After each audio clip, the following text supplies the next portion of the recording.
Hello viewers, আসসালামু আলাইকুম। সবাই কেমন আছো? আশা করি ভালো আছো। আমিও ভালো আছি আলহামদুলিল্লাহ। বন্ধুরা, শ্বশুরবাড়িতে সবাইকে রান্না করে খাওয়ায় সবার মন মতন, সবার চাহিদা মতন, যখন যা বলে তাই। বাবার বাড়ি তো আর বাবা মাকে রান্না করে খাওয়ানো হয় না। তাই বাবার বাড়ি বেড়াতে এসেছি, মা বলছে মা তুমি আজকে রান্না করো, তোমার বাবা আর আমি খাবো। তাই আমার আম্মু সব গুছিয়ে দিয়েছে।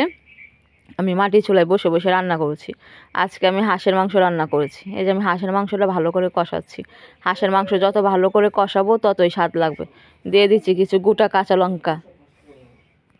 বন্ধুরা, আমি যে কোনো মাংস কষানোতে কাঁচা লঙ্কা ভেঙে দিই। কাঁচা লঙ্কার যে একটা স্মেল আসে সেটা মাংসের সঙ্গে মিশে যায়, খেতে ভালোই লাগে। আর হাঁসের মাংস যত কষাবেন ততই মজা। এই দেখুন আমি কষাতে কষাতে একদম কালো বানিয়ে ফেলেছি। হাঁসের মাংসটা খেতে খুব ভালো লাগবে। বন্ধুরা, শুধু আজকে আমি হাঁসের মাংস রান্না করব না, আমার আব্বু একটা 4 কিলো ওজনের জাপানি মাছ নিয়ে এসেছে। সেই জাপানি মাছটা ভুনা করব কাঁচা লঙ্কা দিয়ে একটু ঝোল ঝোল করে। আর সেটা থেকে ডিম হয়েছে, সেই ডিম ভাজি করব। এই যে মাংস কষানো হয়ে গেছে, আমি দিয়ে দিচ্ছি পরিমাণ মতো পানি। পানি অল্প দিয়েছি কারণ আমি অনেকক্ষণ ধরে মাংসটা কষিয়েছি।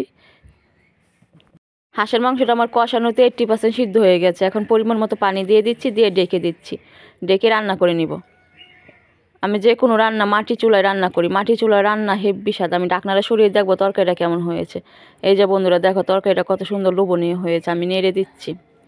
আমার হাঁসের মাংসের রান্না তোমাদের কাছে কেমন লেগেছে অবশ্যই কমেন্ট করে জানাবে। ভিডিওটা ভালো লাগলে লাইক কমেন্ট শেয়ার করবে। আর তোমরা কে কে আমার মতো রান্না করো তাও কমেন্ট করে জানাবে। এই যে বন্ধুরা, আমি তরকারিটা রান্না করে নিচ্ছি। এখন দিয়ে দিব গোটা গরম মশলা গুঁড়ো করে। এই যে দিয়ে দিচ্ছি গরম মশলা গুঁড়ো, দিয়ে একটু নেড়ে চেড়ে নামিয়ে নিব। হাঁসের মাংস ঝোল রাখা যাবে না। হাঁসের মাংস যত শুকনো করে রান্না করবে খেতে ততই ভালো লাগবে। এই দেখো আমার তরকারিটা কত সুন্দর হয়েছে, আমি নামিয়ে নিব।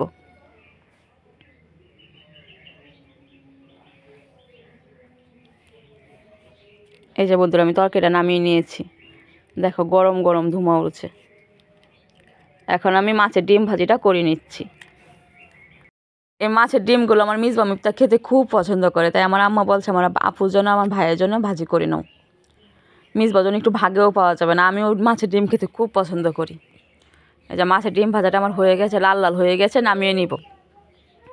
যে জিনিসটা মিসবা খায় সেটা আমার খেতে ভালোই লাগে না। মনে হয় যেমন আমার ছেলে পছন্দ করে, আমার ছেলেই খাক। মাছের ডিম ভাজিটা হয়ে গেছে, নামিয়ে নিব। এখন মাছের তরকারিটা বসাবো। এই যে মশলাটা কষিয়ে নিয়েছি, দিয়ে দিব ধুয়ে রাখা মাছগুলো। আমার বাবার বাড়ি কিন্তু ওরা মাছ ভেজে খায় না, এভাবে কষিয়ে রান্না করে খায়। আবার শ্বশুর বাড়ি এভাবে কষিয়ে রান্না করে খায় না, ভেজে খায়। এক এক অঞ্চলে এক একভাবে খায়। এই যে মাছটা আমি ভালো করে কষিয়ে নিচ্ছি।